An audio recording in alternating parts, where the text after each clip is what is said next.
Bueno, lo que habíamos revisado es que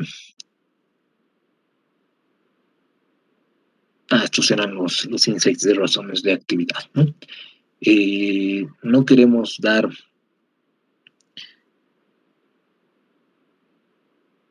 interpretaciones universales de cuando algo es enteramente bueno o malo, ¿no? No porque un índice, en la mayoría de los casos, porque por supuesto hay criterios que se van dando con más amplitud, pero no porque automáticamente estemos rotando los inventarios más rápido, significa que sea bueno, ¿no? Podrían haber razones por detrás en las que hay alguna razón por la que esa rotación se ha acelerado. Y nuestro trabajo radicaba en esa prioridad, ¿no? Tratar de interpretar, tratar de saber qué es lo que ha ocurrido por detrás, como decíamos en este ejemplo, ¿no? Una baja rotación en cuentas por pagar, es decir, una rotación en cuentas por pagar que está disminuyendo, es decir, se está extendiendo el periodo promedio de pago, los días en los que pagamos a los proveedores, podría ser señal de dos cosas, o podría ser que se está extendiendo ese plazo porque no tenemos plata para pagar, o podría significar que tenemos condiciones ahora más favorables en relación a nuestros proveedores, ¿no? Y como dice la pregunta, ¿y cómo podríamos darnos cuenta de lo anterior? Bueno, tejiendo lazos, ¿no? Como decía Juan Gabriel, si mal no recuerdo, eh, cotejar con las razones de liquidez, por ejemplo.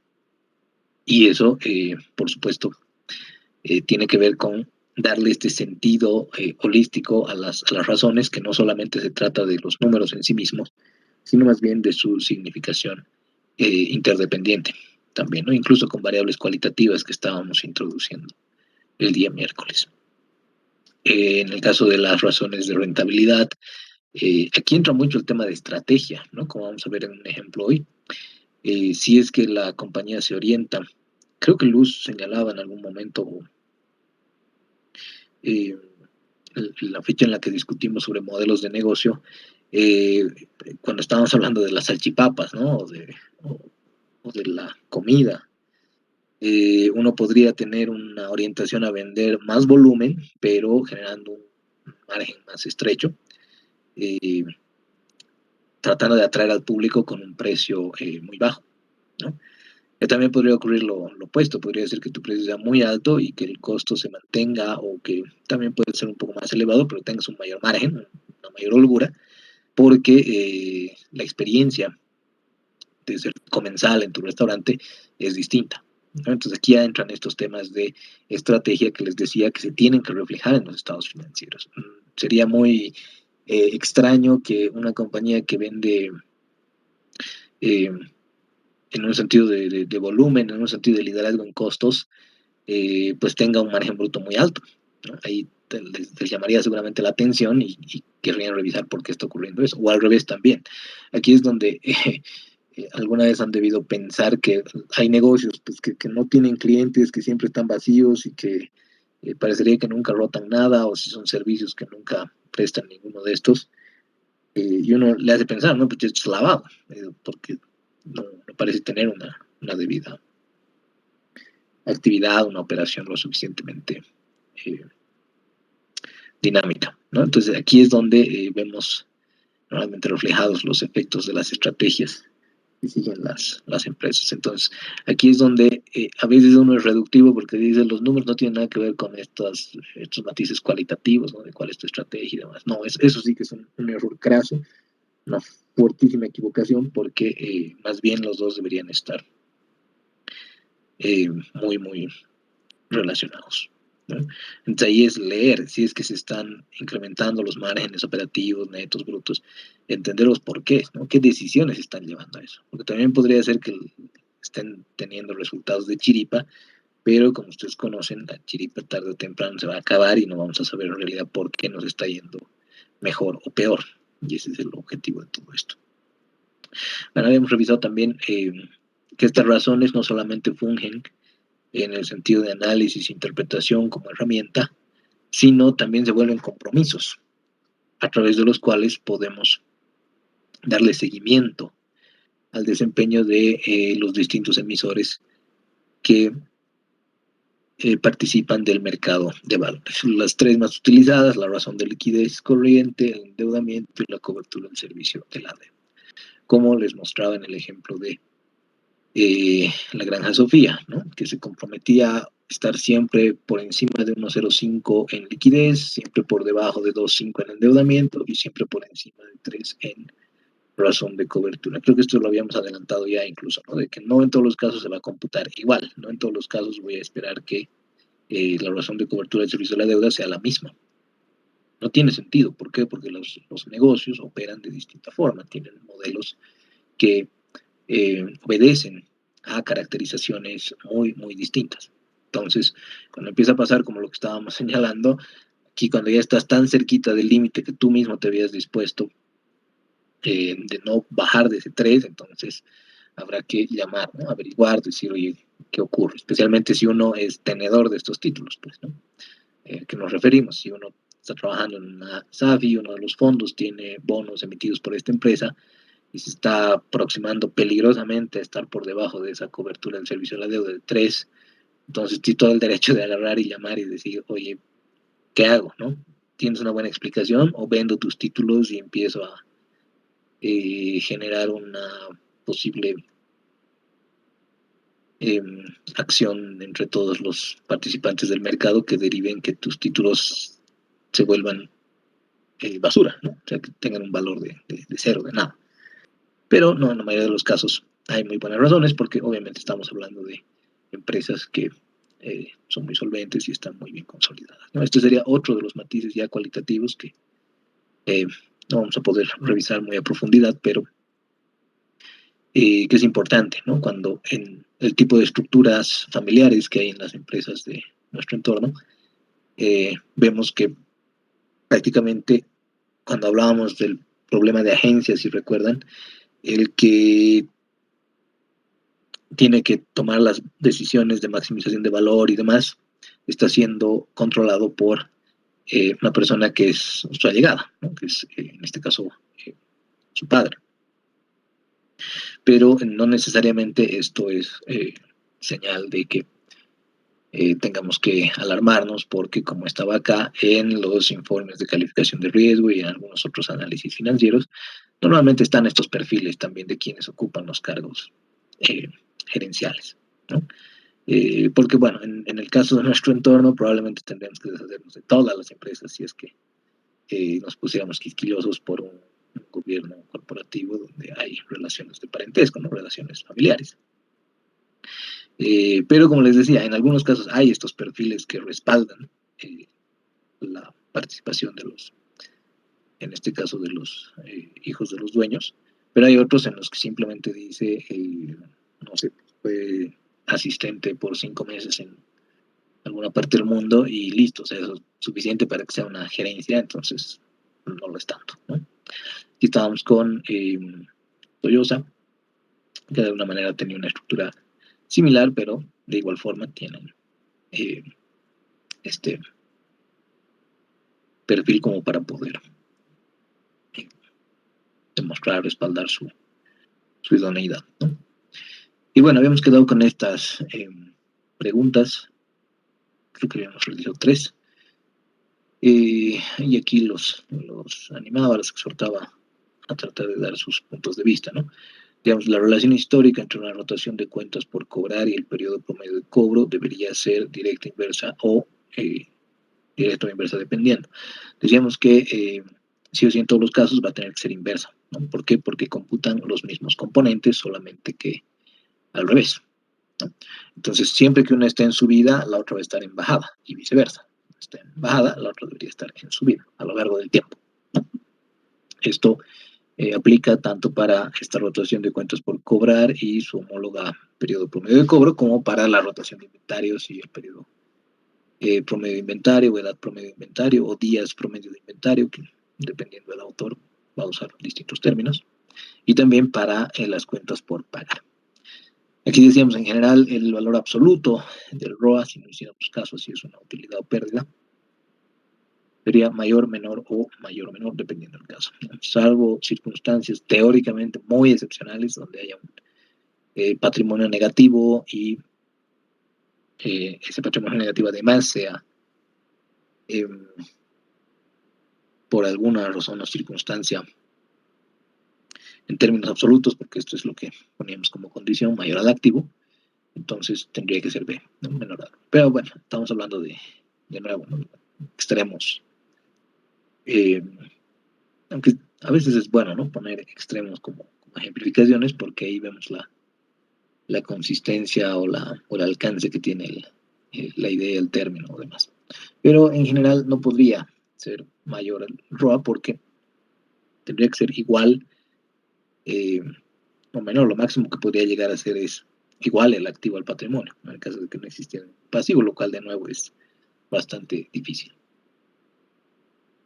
Habíamos quedado acá, ¿no? Asumiendo la inexistencia de instrumentos financieros híbridos, es decir, que no hay instrumentos que pudieran fungir como deuda y como patrimonio al mismo tiempo, dependiendo de sus rasgos. Si una compañía alcanza una razón de pasivo activo del 37.5, la relación pasivo-patrimonio, ¿a qué debería equivaler? ¿A 60, a 62.5 o no se puede establecer con lo proporcionado? Aquí habíamos dicho que sería 60%. ¿Por qué? Porque, nuevamente, cuando no cuentan con toda la información que podrían respecto a alguna empresa, cuando incluso están basándose en la contratación de alguna firma que vende información del mercado, que la aglutina, que la resume, la sintetiza, y solamente tienen uno de estos dos, bueno, pues es posible pasar de uno al otro, ¿no? Aquí habíamos dicho que usando esa identidad, la razón de pasivo-activo sobre uno menos esa razón de pasivo-activo sería igual a la razón de pasivo a patrimonio. Perdón que lo ponga así, pero no me alcanza el espacio porque aquí tengo ventanas. Y también podríamos hacer lo inverso, que sería esto. A ver si alguien quiere tomar la palabra. Asumiendo la inexistencia de instrumentos financieros híbridos, nuevamente, ¿no? Que no puede una categoría estar dependiendo de sus características en ambos al mismo tiempo. Si una compañía alcanza una razón de pasivo patrimonio de 25%, la relación pasivo-activo, ¿a qué debería equivaler? ¿A 20, a 75 o no se puede establecer con lo proporcionado? No sé si alguien quisiera dar su opinión o si quisiera incluso proponer alguna forma de cálculo.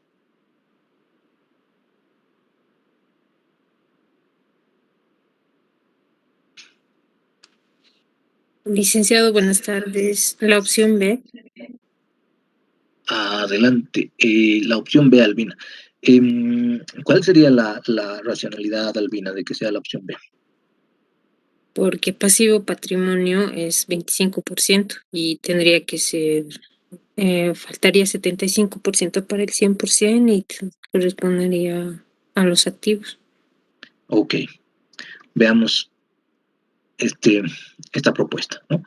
El pasivo patrimonio en este caso es 25%, significa que todo ese bloque, que le podríamos denominar A, y todo este otro bloque que es B, es 25%, ¿no? A sobre B es igual a 25%, ¿no? Pasivo patrimonio es 25%.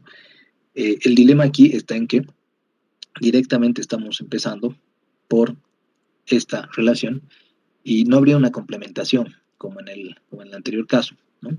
Creo que era Schumacher la que planteaba justamente en esta idea, sí podríamos tener una suerte de considerar el recíproco porque decíamos, si este representa el 37.5% del total del activo, que es pasivo activo 37.5, podríamos decir que el resto sí es efectivamente 65, o mejor dicho 62.5. Y aquí que ya tendríamos las dos proporciones, nos restaría dividir 37.5 entre 62.5 para llegar a 60%, ¿no? Pero aquí ya no podemos hacer eso. ¿Por qué? Porque estamos directamente partiendo por la razón de pasivo a patrimonio. Entonces, si no podríamos considerar ese 75 como insumo, siquiera, porque en el anterior caso sí habíamos hecho, ¿no? Ese 62.5 era una trampa, pero nos servía para llegar al 60% que implicaba pasar a pasivo patrimonio. Entonces aquí, de nuevo, ese 75 más bien sería una trampa más, menos valiosa, ¿no? Eso es lo que habría que pensar. Si A sobre B es 25%, y ya descartando que no se puede establecer con lo proporcionado, sería incorrecto también, tendría que ser 20%. Pero la idea es esa, ¿cómo pasamos de este 25% a este 20%? ¿Qué les está diciendo este 25%? Que el pasivo, digamos de 100, entre el patrimonio de 400 es 25%. Ahí ya me he inventado un ejemplito, ¿no? Para que el pasivo sea 100 y el patrimonio sea 400, se podría posibilitar que la relación pasivo-patrimonio es 25%. Pero ahí de nuevo, ¿cuánto sería pasivo-activo? Sé que le acabo de poner números absolutos, pero aplica de la misma forma con las relaciones, ¿no? Este 100 entre 400 es 25% porque es pasivo-patrimonio. Y si pasivo-patrimonio suman 500 en mi ejemplo, tendríamos que tener 100 entre 500 es 20%, ¿no? Para pasar a pasivo a activo total. Pero esto, ¿qué implicaría en términos matemáticos, si se quiere, ¿no? Cuando solamente tienen uno de los dos y quieren pasar de uno al otro. En estructura de capital, especialmente en finanzas 3, esto les va a ser útil porque hay muchos casos en los que tienen, no solamente hablando de pasivo patrimonio y pasivo activo, sino de deuda, ¿no? De deuda capital o de deuda patrimonio. Es valioso aprender a hacer esto porque en muchos casos empiezan las confusiones. Entonces, si tenemos con este ejemplito la relación, ¿cuál podría ser una abstracción matemática de esto? ¿No? Si tenemos que, poniéndole 100 aquí y 400 aquí, hemos obtenido este 25%, y eso involucra que la suma de los dos, o esta razón de pasivo patrimonio, dividida entre la suma de estos dos, puede darnos este 20%, como dice aquí. El activo equivale a la suma de sus componentes, ¿no? Entonces es posible establecer esa relación inversa, que la razón pasivo patrimonio, si la dividimos entre 1 más, para tener esa analogía, ¿no? De que si era 100 entre 425, ok, pero eso significa que 100 más 400 son 500, el activo total es 500, entonces 100 entre 500 es 20, entonces va a tener esa suma, van a tener la relación pasivo a patrimonio, ¿no? Que en este caso sería 0.25 entre 1.25, 0.25 entre 1.25, debería darles 0.2. Pero, de nuevo, o sea, esto es algo que hay que abstraerlo en relación a las distintas razones que tienen por ahí. A ver, otro. Asumiendo la inexistencia de instrumentos financieros híbridos, de nuevo, ¿no? Esa es una condición transversal. Si la razón pasivo-activo es de 60%, el multiplicador del apalancamiento financiero, ya, este es un concepto que vamos a revisar el miércoles con la identidad de DuPont, pero es simplemente el activo sobre el patrimonio. O sea, si yo tengo pasivo sobre activo 60%, ¿puedo calcular activo sobre patrimonio? Y si es así, ¿cuánto sería?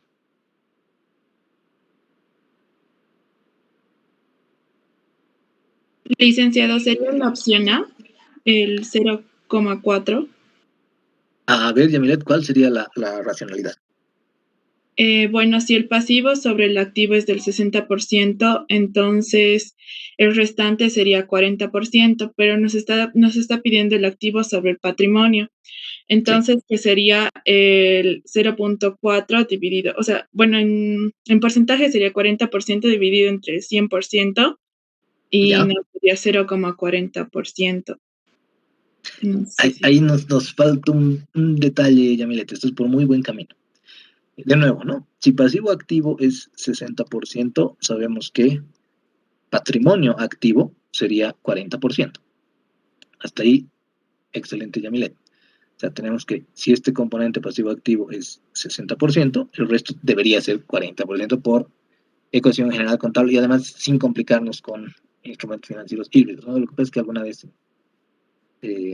no sé, mi maestría lo habían dicho, ¿y qué pasa si tengo bocas, ¿no? Bonos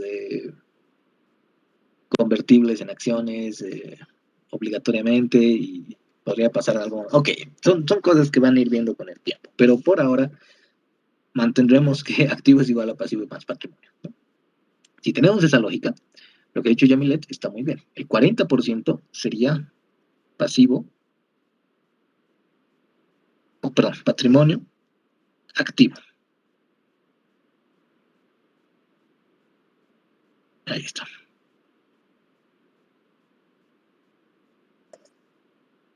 Licenciado, buenas tardes. ¿Qué tal, Juan Gabriel? Adelante. Yo creo que la opción 2, licenciado. La opción B, 2.5. Ok, Sí, yo también, licenciado, voto por la Porque si opción. hacemos la relación pasivo-activo del 60%, ajá, y en cuanto a la relación activo-patrimonio, que como lo vemos en su gráfico es el 40%, sería el total que lo tomamos como 1 o 100% dividido entre 40, que es del patrimonio, y saldría 2.5. ok, excelente. Damaris, ¿algo que agregar? No, sí, justamente eso es lo que iba a decir, licenciada, Ok, que la relación que te pide es activo-patrimonio y en realidad el activo sería el 100. Entonces, en relación, el valor del patrimonio es 40 y dividimos 100 entre 40, que nos da 2.5, la opción B. perfecto. Ese es a lo que quería llegar. Hasta donde nos ha dicho Yamilet estaba muy bien, porque si este 60 es pasivo activo, entonces el otro, el recíproco que le suelen llamar, ¿no? Sería 40%, pero patrimonio activo. Aquí lo que nos pide es activo a patrimonio. Entonces podrían hacer varias formas. La que ha comentado Juan Gabriel es una de ellas. También podrían agarrar y, devolviéndonos un poco a los cursos de álgebra, ¿no? Si tenemos patrimonio activo igual a B, si yo quisiera activo a patrimonio, podría agarrar B a la -1, ¿no? O también usar lo que les decía Juan Gabriel, ¿no? 1 sobre ese valor, o elevarlo a la -1 para cambiar entre numerador y denominador. Eso es algo que realizábamos, ¿no? Cuando hacíamos ese tipo de cálculos. A la macana, creo que aquí no he puesto la respuesta siquiera, pero es 2.5, ¿no? Porque es ese punto 40, pero elevado a la -1, 2.5 veces. Y ya vamos a ver qué implica ese multiplicador de la palanca. Y bueno, creo que este es el último que había colocado. Sí. Si una empresa opera con una liquidez corriente de 1,77 y una prueba ácida de 1,75, corresponde con mayor probabilidad a un modelo de negocio de manufactura, servicios profesionales, mayoreo. ¿A cuál de estas correspondería con mayor probabilidad?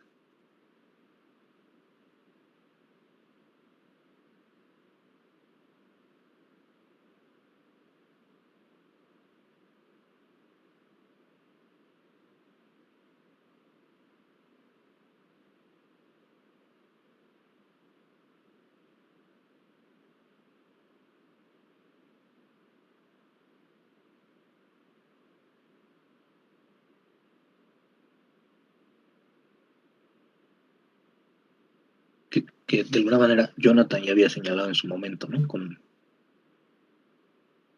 el análisis de las compañías de servicios más eléctricas. Pero para que se cumpla esta condición, porque aquí tenemos una diferencia muy pequeña, ¿no?, entre liquidez corriente y prueba ácida. Y si recordamos, esa liquidez corriente que es activo corriente sobre pasivo corriente, y la prueba ácida que es activo corriente menos inventario sobre pasivo corriente, esta remoción del inventario derivaría en una diferencia muy pequeña. Y esto nos puede llevar a concluir que en el caso de las empresas manufactureras, ¿tienen inventarios? Por supuesto que tienen inventarios, ¿no? No solamente además inventarios de productos terminados, sino inventarios de materias primas y de productos en proceso de fabricación. Lo propio con las compañías de mayoreo. Las compañías de mayoreo más bien tendría mucho sentido que tengan inventario y que por ende esta brecha sea mucho mayor. Ahora, las compañías de servicios profesionales es muy difícil que tengan algún tipo de inventario. Y si lo tienen, debería ser muy bajito, ¿no? Ahí está, pues me están timando, están en el chat de esto. Ok, justamente lo que dice Andrea, ¿no? Es la compañía de servicios profesionales la que tendría mayor probabilidad de contar con niveles de inventario cercanos a cero. De entre estas opciones, ¿no? Porque, de nuevo, aquí estamos hablando de mayor probabilidad, no es universal, no es que en todos los casos podría ser así. En algún momento específico, imagínense que un mayorista esté en el remate de toda su mercadería y que justo ese día esto se cumpla. Entonces alguien va a venir a mostrar ese balance y va a decir, ahí está pues. Claro, pero estamos hablando pues de la mayor probabilidad en términos de consistencia con los modelos de negocio. Bueno, esto lo vamos a retomar en ya la parte de perfiles financieros, que es la que viene después de esta. Espero yo la anterior, o mejor dicho, la próxima semana, para concluir esta semana con el análisis de DuPont. Pero, por ahora, lo que me interesaría saber es si todos estos conceptos y lo que los componentes, las partidas que están combinando están claras, ¿no? Porque podríamos también pasar a ejercitar un poquito estos ejemplos que lo que hacen es retratar esa parte de cómputo, ¿no?, que a veces no nos queda clara. Y estos dos casos al menos se trata de unos rompecabezas que suelen ser interesantes. No tienen mucho sentido en términos interpretativos, en términos de valor, pero sí sirven para acordarnos, ¿no?, a veces de los ratios que uno, claro, como ya lo he ido revisando con el tiempo, pero que también la memoria es frágil, a veces se olvida, ¿no? Así que no sé si quisieran pasar a resolver estos ejercicios o directamente a estos otros que tienen más criterios analíticos, ¿no?, de interpretación. De todos modos, probablemente ya lo hayan hecho incluso, porque les decía el miércoles, les he dejado estos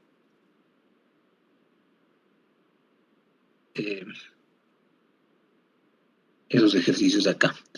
Estaban tanto los que teníamos que resolver en clase, como estos adicionales que estaban en esta hojita que está acá, análisis de datos. No sé si los han podido ver o si tendrían preguntas o si directamente les han parecido chino mandarín y por ende mejor resolvemos más estos ejemplos, ¿no? Porque de nuevo cada curso maneja su forma.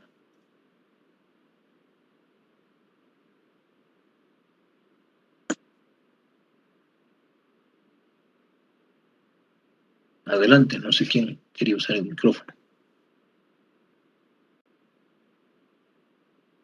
Licenciado, sí podría explicarnos, porque igual yo he leído el caso, pero no sabía cómo aplicar. Ok, Yali, muy bien. Voy a copiarme entonces aquí un pedazo a los enunciados.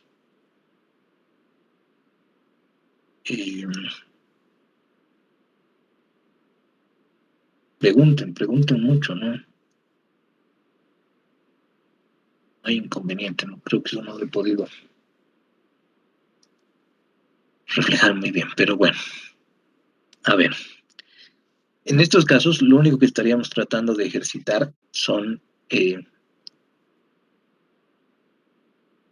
las rutas que podríamos establecer para computar estos requerimientos, considerando que tenemos estos datos y las razones, ¿no? O sea, las diferentes combinaciones, los cocientes que involucran. Aquí, por ejemplo, este es bastante sencillo, probablemente lo dejemos ahí al medio. Estos ya son más rompecabezas, como les decía, ¿no? Pero veamos. A continuación se presentan algunas razones de la empresa Trivium.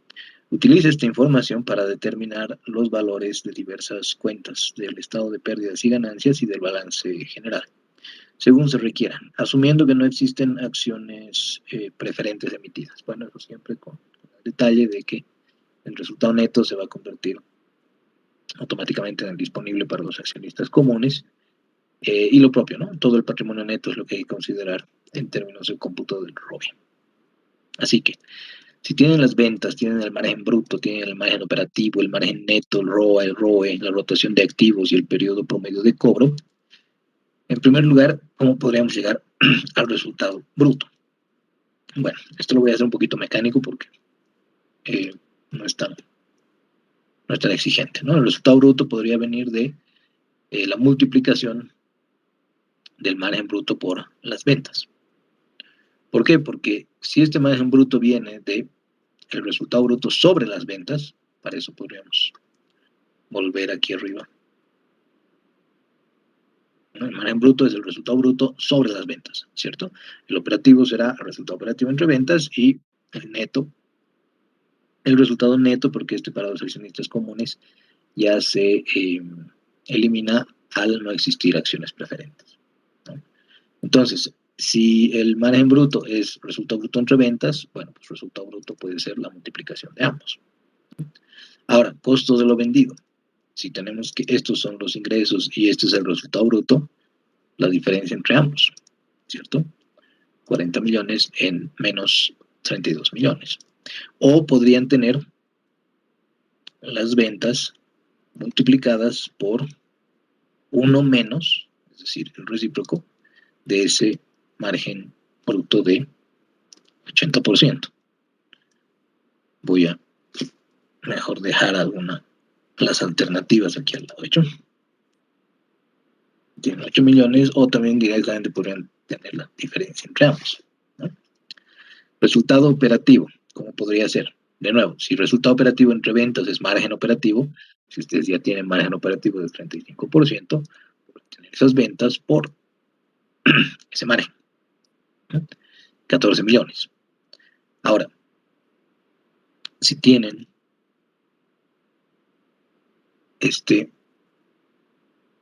no hay gasto operativo, podrían hacer lo mismo, ¿no? Con la lógica de restar de este resultado bruto menos el resultado operativo, el gasto operativo, para sacarlo desde las ventas, ¿no? Ventas menos costo de lo vendido menos ese gasto operativo. La idea aquí es que todos esos cabos que podrían todavía estar sueltos se vayan consolidando a través de estas razones para poderlas utilizar, emplear en sentido de análisis lo más efectivamente posible. Aquí estaba justo lo que estaba pretendiendo hacer. El resultado operativo es 14 millones, el resultado bruto es 32 millones. Por ende, el gasto operativo, ¿a cuánto podría equivaler? Bueno, 32 millones menos los 14 millones de resultado operativo podrían implicar que los gastos operativos son de 18 millones. Y aquí podríamos ir al revés, podríamos ir por el recíproco. En realidad, el recíproco en este caso implicaría que de esos 40 millones, es decir, por 1 menos ese 35, serían 26 millones. ¿Y por qué 26 millones? Porque claro, estos 26 estarían sumando el gasto operativo y el costo de lo vendido, ¿no? Porque aquí estaríamos usando el recíproco, pero desde las ventas. Y claro, como este margen operativo de 35%, el resto es 65%, pero el 65% que constituye tanto los 8 millones del costo de lo vendido como los 18 millones del gasto operativo, ¿no? Solamente ahí para que quede como ejemplificación. Este es el gasto operativo. Los 18 millones aquí constituyen, mejor si le dejamos un comentario, constituyen costo de lo vendido y el gasto operativo.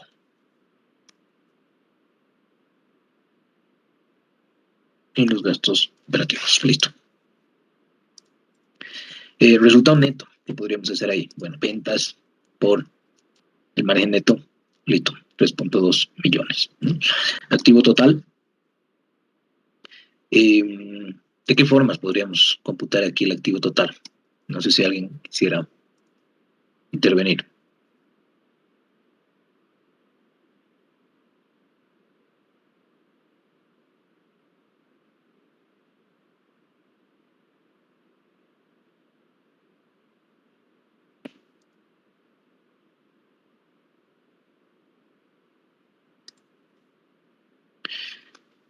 Para el activo total, ¿cómo podrían hacer? Ahí está Andrea, nos dice mediante el ROA. Ok, ¿cuál sería la versión mediante el ROA? Si el ROA es resultado neto entre activo, y tenemos acá el resultado neto y tenemos aquí el ROA de 16%, bueno, el activo total, ¿a cuánto será equivalente? Entonces, de nuevo, ROA es, volviendo aquí, ROA es resultado neto entre activo total, ¿cierto? Entonces, si lo que ustedes quieren más bien es el activo total, pasarían este acá y devolverían este aquí abajo, ¿no? Resultado neto entre ROA. Resultado neto entre ROA. Serían 20 millones. Y aquí habría alguna forma adicional.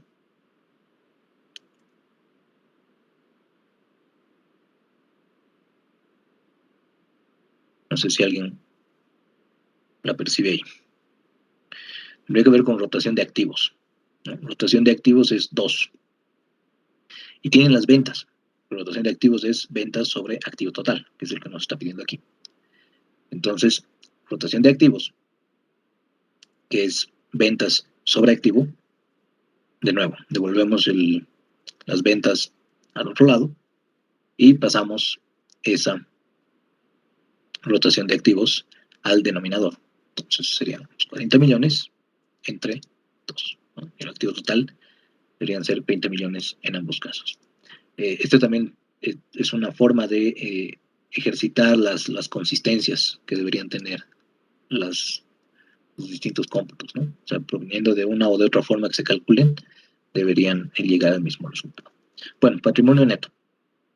Si tenemos el resultado neto y tenemos el ROE, sabiendo que el ROE es el resultado neto entre patrimonio neto, lo propio, ¿no? Podríamos tomar ese resultado neto y dividirlo entre el ROE.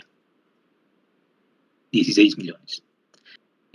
Acá está uno de esas ejemplificaciones que estábamos diciendo, ¿no? El ROA siempre debería ser menor o igual al ROE. Lo máximo que puede llegar a ser es igual. Y finalmente, cuentas por cobrar. ¿Cómo serían las cuentas por cobrar? No sé si alguien quisiera intervenir.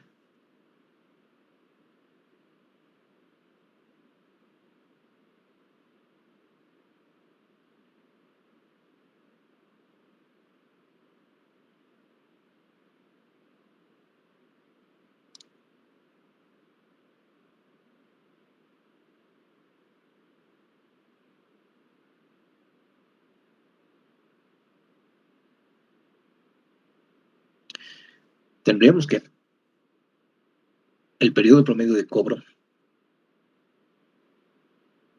es 365 o, de nuevo, ¿no? La cantidad de días que involucren un ciclo operativo para las distintas empresas, distintos modelos de negocio, o si ustedes quisieran hacer análisis en términos de intervalos intraanuales, es decir, semestrales, mensuales, trimestrales, podrían poner igual la cantidad de días necesarios, ¿no? Podrían hacerlo a nivel trimestral con 90 días, podrían hacerlo mensual con 30 días. La idea es que esté claro el por qué. No en todos los casos va a ser 365 como robots, ¿no? No mecánicamente. Bueno, si son 365 entre la rotación de cuentas por cobrar, que serían las ventas entre el promedio de cuentas por cobrar. ¿No? Pero, de nuevo, como aquí no tenemos el promedio directamente, nuestra incógnita son las cuentas por cobrar, podríamos decir que esas cuentas por cobrar ser iguales a las ventas por el periodo promedio de cobro sobre 365 si es que despejamos estas cuentas por cobrar. Entonces ahí lo propio, lo que se necesita es tomar las ventas, multiplicarlas por el periodo promedio de cobro, dividir entre 365. Tendrían ahí 6.794.521. No sé si habría alguna consulta o alguna cosa resultaría extraña. Pero de nuevo, no es jugar con las razones. Si tengo esta pieza y complementa a esta otra a través de los pequeños cocientes que tienen ahí en diapositivas y en cualquier libro están disponibles, y tener la claridad de eso, ¿no? Para ejercitar, un poco reforzar. Bueno, no sé si habría. Adelante. Tengo una duda. Claro que sí. Licenciado, digamos, ¿cómo nosotros podemos saber si lo que estamos poniendo, los 365, corresponde a eso y no, digamos, por decir 90 días o 30 días? Claro, ese es en este caso algo que no contamos con esa información, ¿no? Si se pudiera obtener o pudieran hacer una indagación, lo importante sería saber a qué se dedica, ¿no? Esta empresa, qué es lo que hace. Digamos, es una tienda, pero una tienda que no atiende fines de semana, por ejemplo. Entonces ahí ya no correspondería tanto el 365, ¿no? Correspondería más bien el 252 si no atiende sábado y domingo, o algo por ahí por un 300 si es que atiende también los 300, normalmente 10, 320 cuando solo descansa domingos, ¿no? Entonces esa la importancia de la indagación en el modelo, de la averiguación de más factores que podrían parecer relevantes para estos cómputos, ¿no? Y bueno, lo otro sería que, como les decía, ustedes mismos quieran hacer análisis, pero trimestrales, ¿no? O de intervalos intraanuales.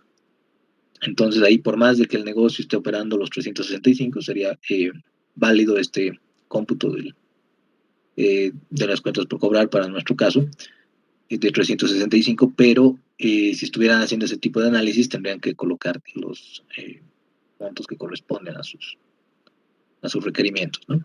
A veces en negocios comerciales, como la rotación es muy, muy rápida, muy elevada, se podría llegar a hacer esto incluso a nivel mensual, ¿no? O si están hablando de cadenas de menudeo ya globales, que de Walmart, estos supermercados muy, muy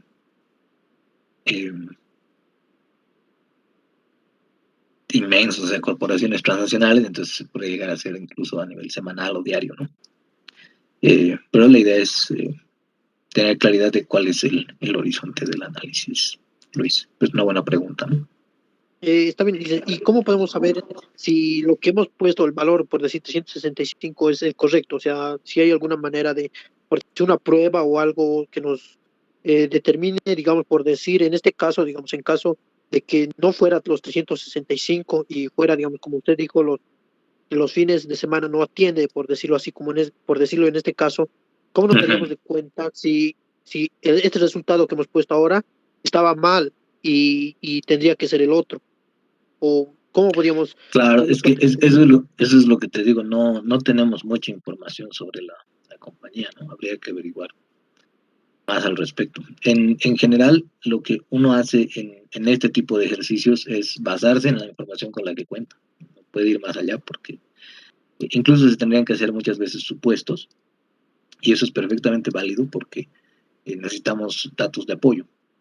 En especial lo van a ver en proyecciones financieras, ¿no? Cuando esta forma, por ejemplo, de cuentas por cobrar, ahorita la estamos usando de esta forma como para armar el requerimiento, pero se va a volver la forma común cuando hagan proyecciones. ¿A qué me refiero?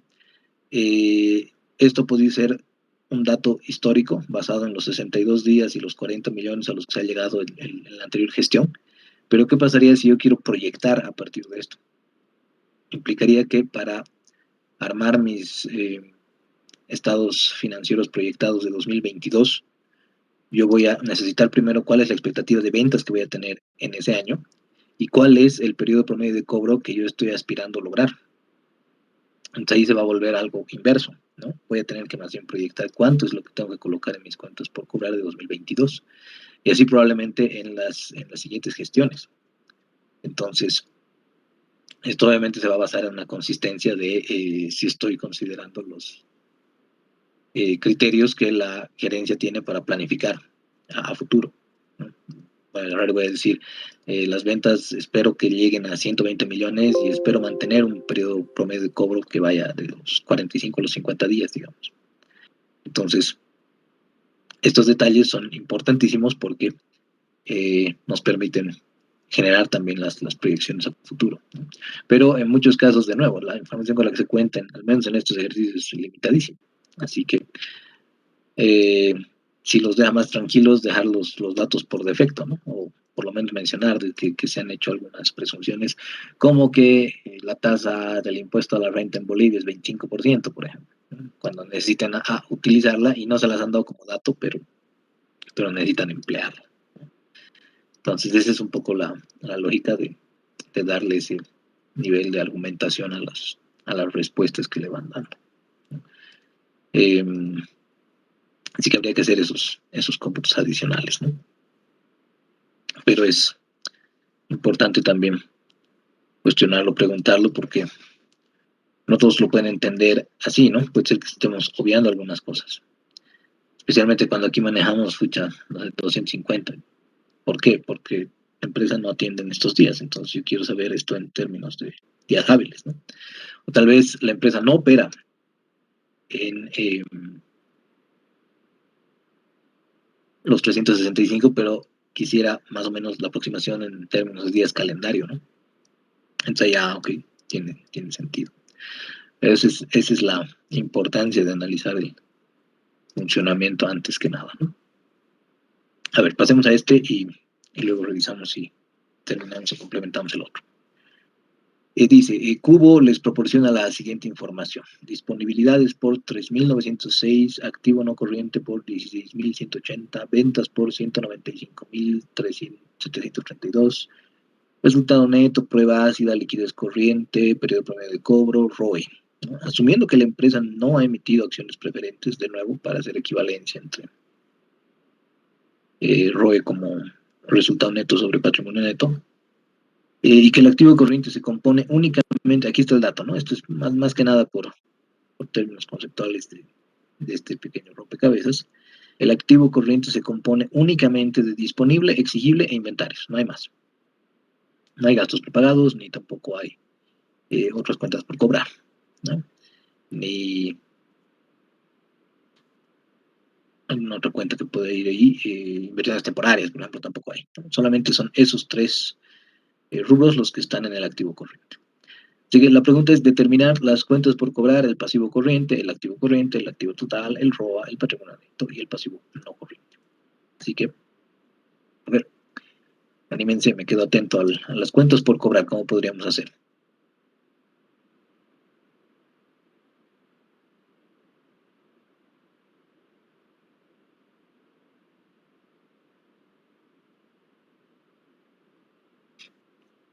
Bueno, podríamos apelar a esto, ¿no?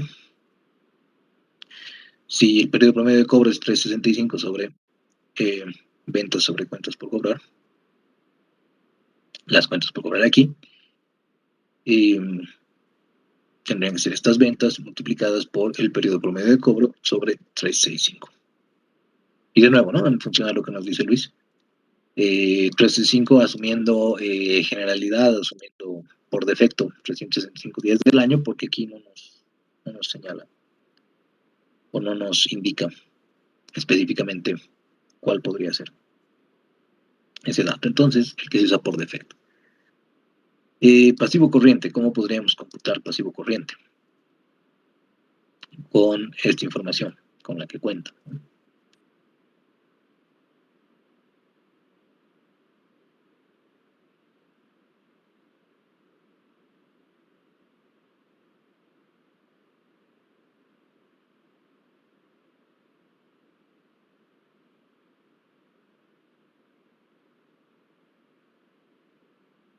Licenciado, ¿puede ser con la liquidez corriente? En este caso sería la liquidez corriente sobre el activo.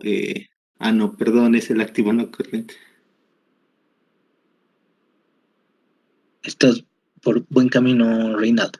Eso sería bien, ¿no? Empezaremos viendo qué tenemos. Tenemos una liquidez corriente que sabemos que es activo corriente sobre pasivo corriente, que es 1,75, ¿cierto? Pero, claro, como decía Reinaldo, este activo es el que tenemos aquí como 16.180, es más bien el no corriente. Y aquí es donde tendríamos que apelar a un elemento adicional, pero adelante si alguien quisiera resolver.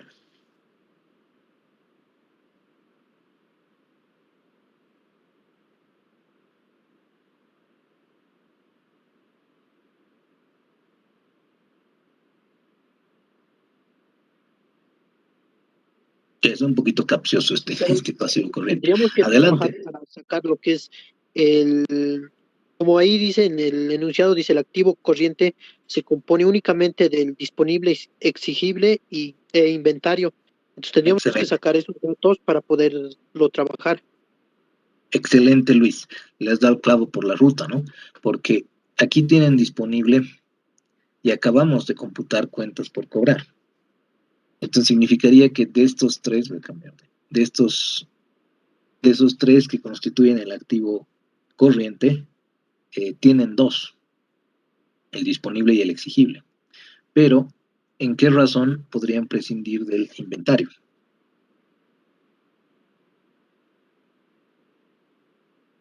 En la prueba ácida, ¿cierto? En la prueba ácida, licenciado. Exactamente.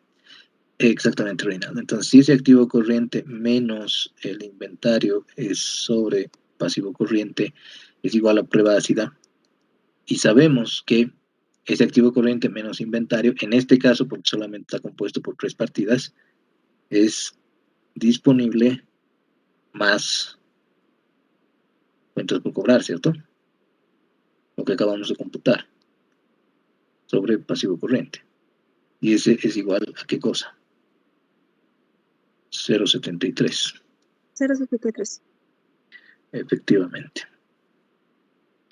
Y tendríamos aquí que sumar esos 3.906 más 28.958 sobre el pasivo corriente, ¿cierto? Entonces, aquí estaría nuestro pasivo corriente, sería igual a, de nuevo, botar este pasivo corriente acá y bajar el 0,73. 3.906 más estos 28.958 sobre punto 73, 45.019. Y ya el resto es como que cae por su propio peso, ¿no? Porque ya tendrían aquí lo que estaba señalando Reinaldo. Si ya tienen el pasivo corriente y tienen la liquidez corriente, el activo corriente cae por su propio peso. Es decir, botar este pasivo corriente a este lado y multiplicar ambos, ¿no? Liquidez corriente 1,75 por este reciente previamente calculado nuestro flamante pasivo corriente.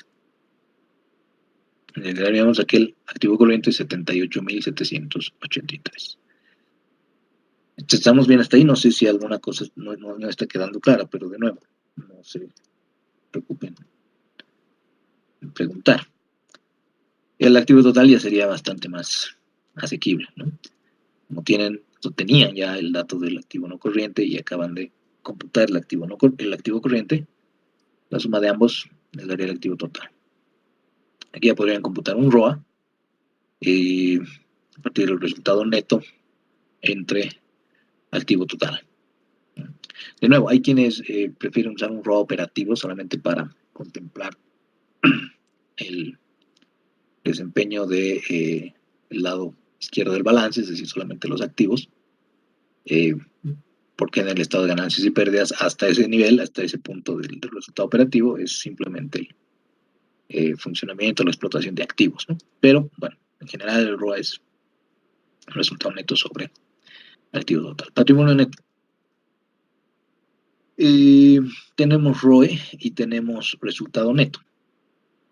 Entonces, sabiendo que el ROE es resultado neto entre patrimonio neto, si lo que queremos es el patrimonio en sí mismo, eso es voltearla, ¿no? Es decir, el resultado neto sobre ese ROE sería 38.776.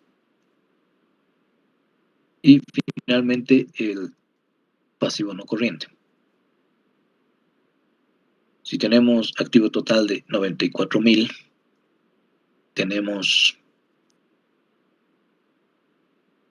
el pasivo corriente y tenemos el patrimonio neto, el pasivo no corriente debería ser 11.168.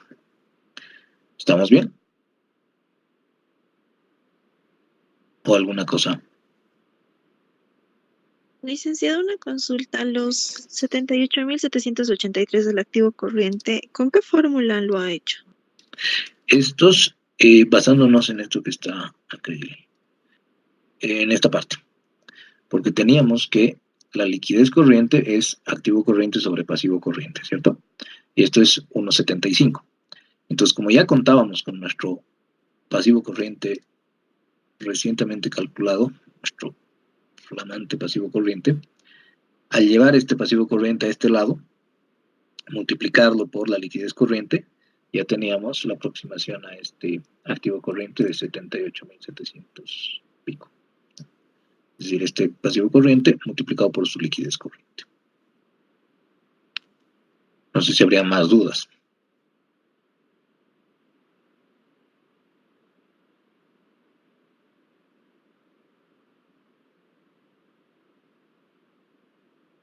¿No nos pelan algo?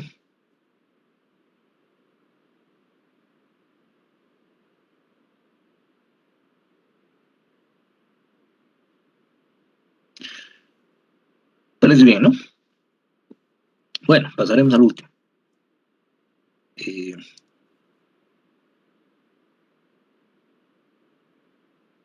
A ver este.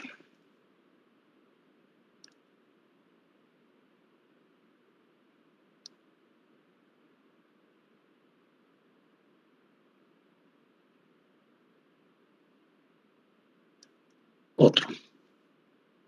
Y no olviden, hay algunos adicionales en el ejercicio 7. Si les surgen dudas, si algún inconveniente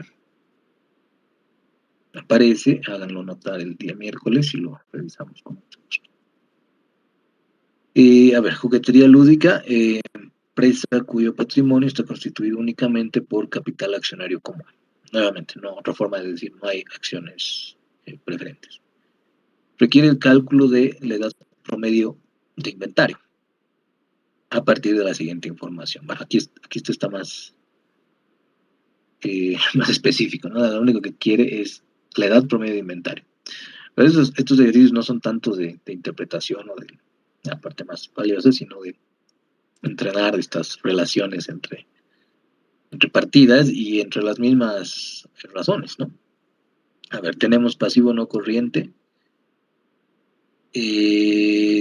activo no corriente, ventas, margen bruto, margen neto, ROE, prueba ácida, razón de efectivo y disponibilidades. Y quiere la edad promedio de inventario. Bueno, la edad promedio de inventario de nuevo usando por defecto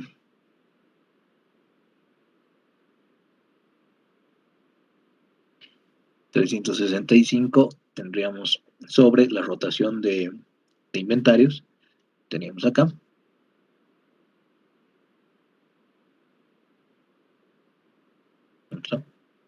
Aquí está. Rotación de inventario, costo vendido sobre promedio de inventarios, ¿no? Y la promedio de inventario 365 sobre esa rotación de inventarios.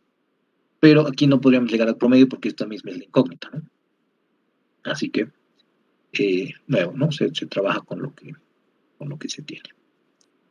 Pues, ¿qué hacemos? Aquí, lamentablemente, he dejado una ruta ya pautada porque necesitamos estos dos insumos, ¿no? Necesitamos el costo de lo vendido y necesitamos el inventario. El costo de lo vendido es asequible. ¿Por qué? Porque tienen las ventas y tienen el margen bruto. Ahora, ¿cómo se opera para un costo de lo vendido? Si tienen las ventas y tienen el margen bruto, la multiplicación de estos dos es el resultado bruto, ¿cierto? Y las ventas menos ese resultado bruto, es decir, la diferencia, sería el costo de lo vendido. O también podrían aplicarlo de la otra forma, ¿no? Que sería multiplicar esas ventas por 1 menos este 12.20% para obtener el recíproco. A ver, haremos las dos. Debemos tomar las ventas multiplicadas por 1 menos ese margen bruto, 758.704,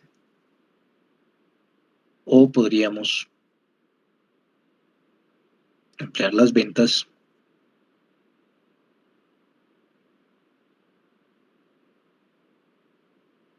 menos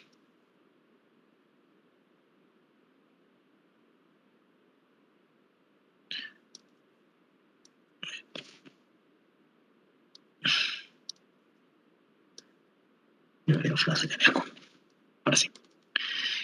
Las ventas menos esas mismas ventas multiplicadas por el margen bruto, porque esto sería equivalente al resultado neto. Así que por diferencia podríamos llegar a ese costo de lo vendido, o aquí más directamente el monto total de ventas por 1 menos ese margen bruto. Si ven este 1 menos, normalmente también es usado, ¿no? Porque podríamos aquí contar con el margen bruto, podríamos contar también con la razón de costo de lo vendido. Eso implicaría que estaríamos hablando del costo de lo vendido sobre ventas, ¿no? A veces cuando la incógnita más bien es el resultado bruto y tienen la razón de costo de lo vendido, lo que podrían obtener es ventas por 1 menos esa razón del costo de lo vendido para obtener el resultado bruto. Bueno, ya tendríamos este insumo. Faltaría el inventario. Ahora, ¿cómo llegamos al inventario con todo esto, con lo que contamos? Dice aquí patrimonio. ¿Por dónde late el patrimonio?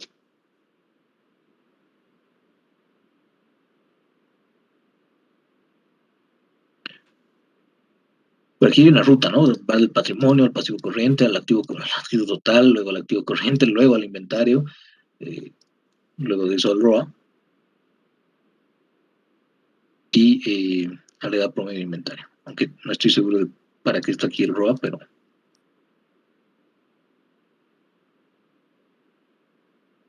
en fin. A ver, partamos. Este patrimonio podría ser de nuevo calculado a partir del ROE, ¿cierto? Pero todavía aquí no tenemos el resultado neto. Ese resultado neto lo podemos tener con las ventas multiplicadas por ese margen neto y dividiendo entre el ROE. 547.686. ¿Por qué? Porque sabemos que el ROE es resultado neto entre patrimonio neto. Entonces podemos llevar el ROE de este lado, el patrimonio neto de este lado, y como no teníamos el resultado neto, lo hemos obtenido multiplicando las ventas por el margen neto. Entonces, Multiplicación de estos dos es el resultado neto, dividiendo entre el ROE. Pasivo corriente. ¿Cómo obtenemos el pasivo corriente?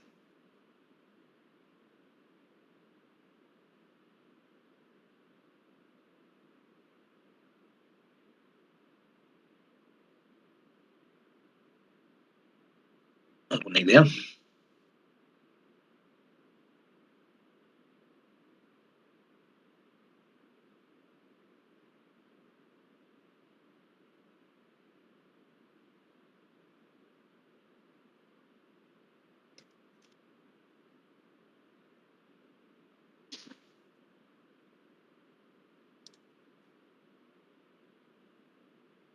Volviendo, ¿no?, a nuestros indicadores de liquidez. Tenemos razón corriente, privacidad, en este caso, el que nos va a servir es la razón de efectivo. Directamente el disponible entre el pasivo corriente. Así que como aquí había disponibilidades y había razón de efectivo, ese pasivo corriente podría venir de multiplicar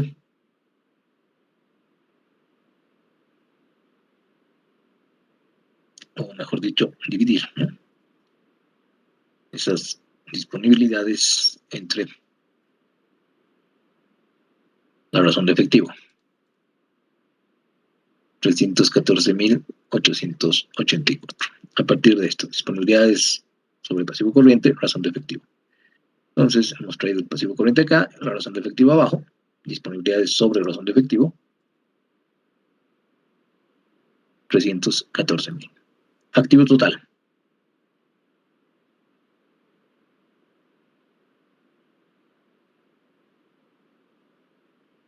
Bueno, activo total. ¿Podría ser, licenciado, con el pasivo y el pasivo no corriente, pasivo corriente con lo que es el patrimonio? Excelente, Luis.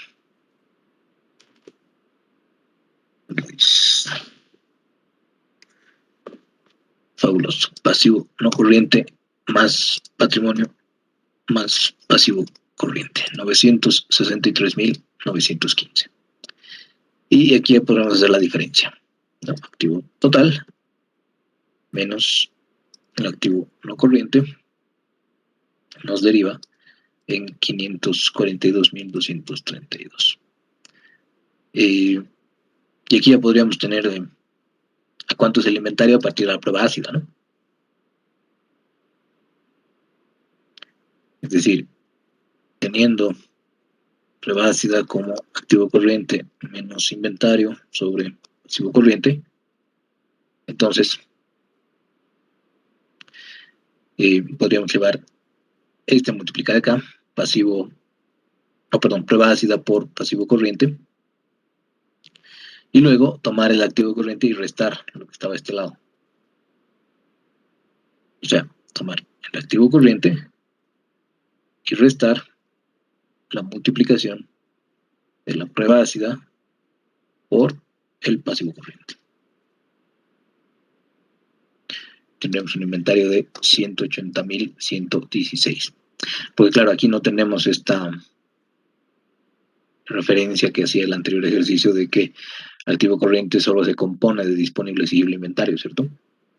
Entonces aquí no tendríamos forma de discriminar eso a partir de disponible y una otra cuenta. Entonces tendríamos que tomar esta ruta despejando el inventario, ¿no? Entonces lo que hemos hecho es volcar este pasivo corriente a multiplicar la prueba ácida y llevar esto acá y llevar este acá para que el negativo se elimine, y ese sería el inventario. Lo que no me cabe muy bien es porque este ROA aquí, pero en fin, tendríamos que la edad promedio de inventario son los 365 entre... claro, necesitamos las... No, tenemos el costo de la bendiga. Qué raro, bueno, por alguna razón está el ROA aquí, pero bueno, ya estamos, podemos computar.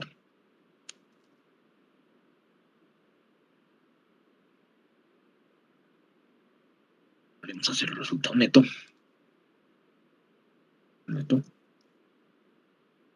Entre el activo total. 4.03. Aunque esto no estaba solicitado, pero la edad promedio de inventario serían los 365 sobre costo vendido entre un inventario, ¿no? 87 días en general para la edad promedio de inventario de esta empresa. Así que, bueno, todo esto se los voy a dejar en Moodle por si lo quieren revisar, por si lo quieren ver. No sé si habría alguna consulta sobre este último ejercicio. Laura, mil disculpas, no vi. Como forma de no sé a cuál exactamente te estabas refiriendo.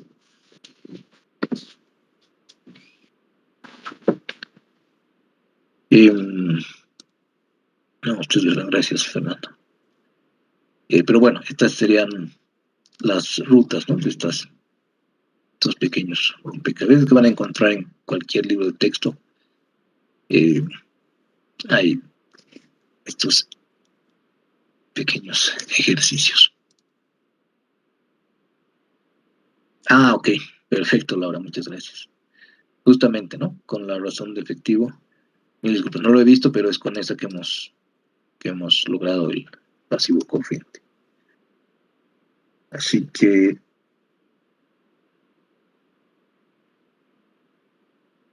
esas serían algunas formas de entrenar, ejercitar los ratios.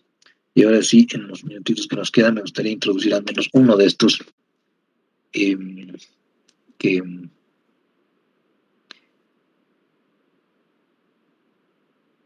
tratan de exponer esas interpretaciones, ¿no? O el cotejo de algunas de nuestras hipótesis, conjeturas sobre lo que está ocurriendo en la empresa a través del uso de las distintas razones, ¿no? El día miércoles estaríamos empezando con más de estas para que ustedes también comenten, opinen, pues, valiosa su contribución, y podamos reforzar ese sentido interpretativo. Estaría estimando completar DuPont el día miércoles, y ya para la próxima semana abordar perfiles financieros, ¿no? Si no alcanza el tiempo, vamos a un poquito de corto plazo. Bueno, a ver, aquí una de las primeras cosas que resalta y de las que hay que advertir muchas veces es primero revisar si es que los datos de las distintas gestiones están de izquierda a derecha o de derecha a izquierda. De hecho, porque esto es a veces causal de mucha confusión.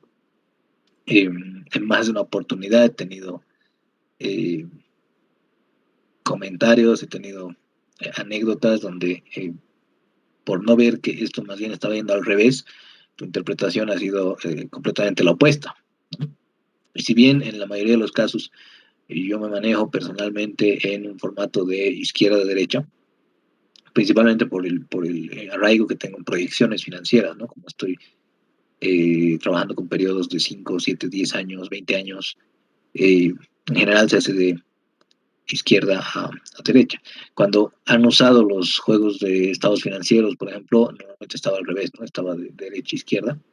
El de derecha estaba reexpresado, reclasificado, y el de la izquierda era el que estaba con los datos actualizados. Pero no hay un formato oficial, digamos, una cosa que esté tallada en piedra.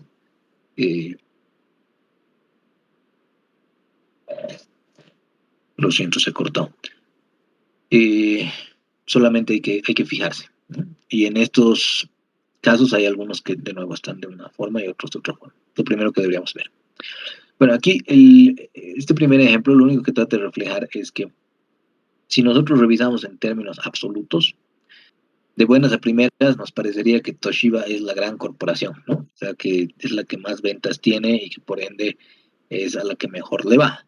Pero la primera cosa que podemos ver aquí es que estos montos están en distintas monedas, ¿no? En distintas divisas en general.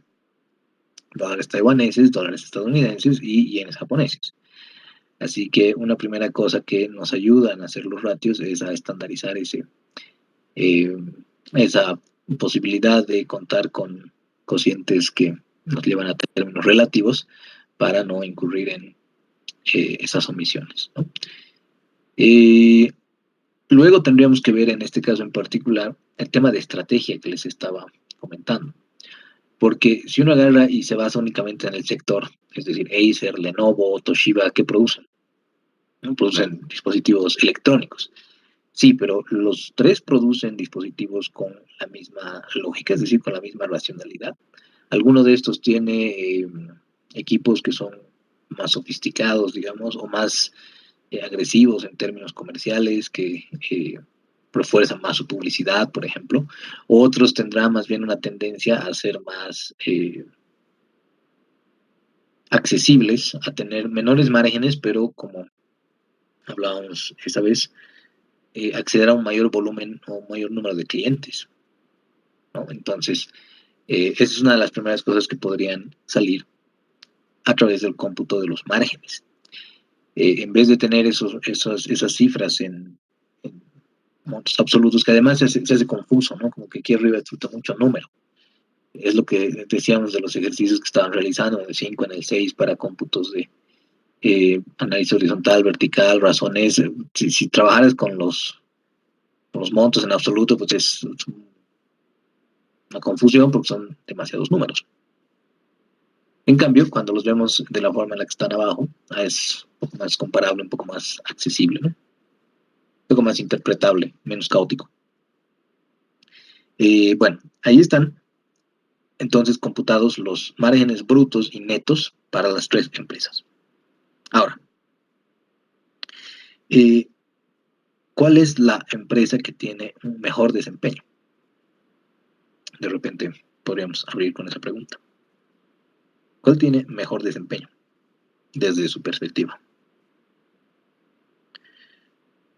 Porque ahí es donde quiero que vean ese reflejo, ¿no?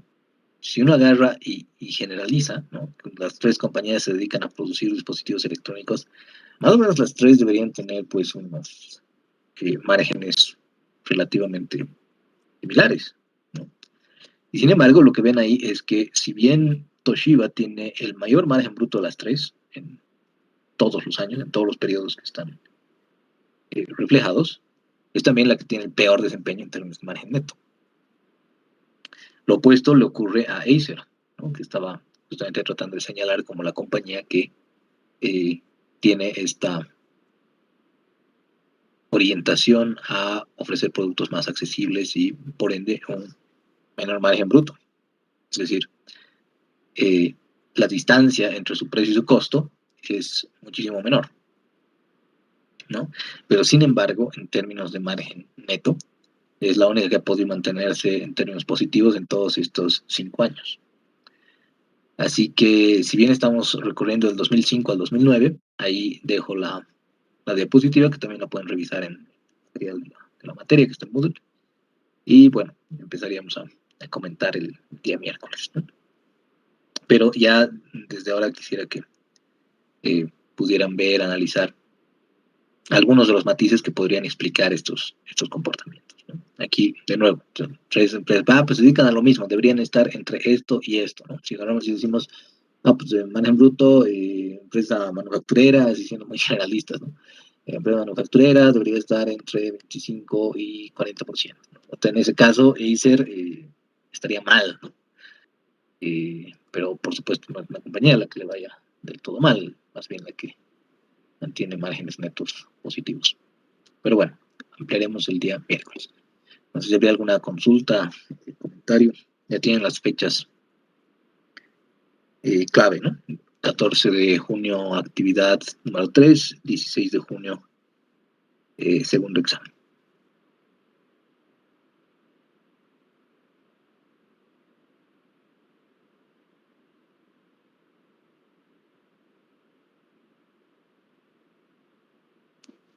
Bueno, no hay comentarios. Nos reencontramos el día miércoles. Que estén muy bien. Cuídense mucho. Luego, licenciado. Hasta luego, chicos. Que les vaya muy bien. Hasta luego.